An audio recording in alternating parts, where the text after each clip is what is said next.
प्राचीन समय में विद्यार्थी गुरुकुल में रहकर ही पढ़ा करते थे। बच्चे को शिक्षा ग्रहण करने के लिए गुरुकुल भेज दिया जाता था।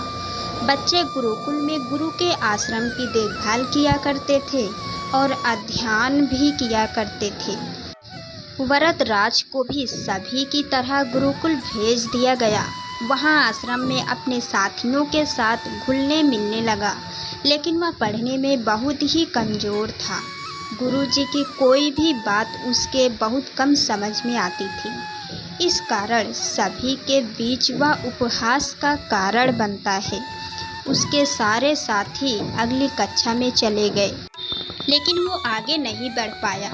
गुरुजी ने भी आखिर हार मानकर उसे बोला, बेटा वरदराज, मैंने सारे प्रयास करके देख लिए हैं। अब यही उचित होगा कि तुम यहाँ अपना समय बर्बाद मत करो। अपने घर जाओ और घर वालों के काम में मदद करो। वरदराज ने भी सोचा कि शायद विद्या मेरी किस्मत में नहीं है, और भारी मन से गुरुकुल से घर के लिए निकल गया। दोपहर का समय था। रास्ते में उसे प्यास लगने लगी। इधर उधर देखने पर उसने देखा कि थोड़ी दूर पर ही कुछ महिलाएं कुएं से पानी भर रही थी। वह कुएं के पास गया और पत्थरों पर रस्सी के आने जाने के निशान बने हुए थे। तो उसने महिलाओं से पूछा, ये निशान आपने कैसे बनाए? तो एक महिला ने जवाब दिया, बेटे, ये निशान हमने नहीं बनाए।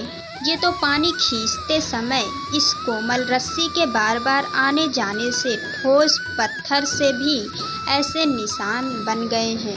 वरदराज सोच में पड़ गया। उसने विचार किया कि जब एक कोमल से रस्सी के बार बार आने जाने से एक ठोस पत्थर पर गहरे निशान बन सकते हैं, तो निरंतर अभ्यास से मैं विद्या ग्रहण क्यों नहीं कर सकता।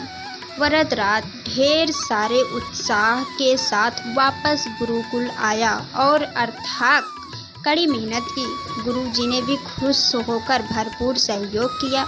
कुछ ही सालों बाद यही मन बुद्धि बालक वरदराज आगे चलकर संस्कृत व्याकरण का महान विद्वान बना, जिसने लघु सिद्धांत कौमुदी, मध्य सिद्धांत कौमुदी, सार सिद्धांत कौमुदी, गिरवड़ पद मंजरी की रचना की है। दोस्तों, अभ्यास की शक्ति का तो कहना ही क्या है।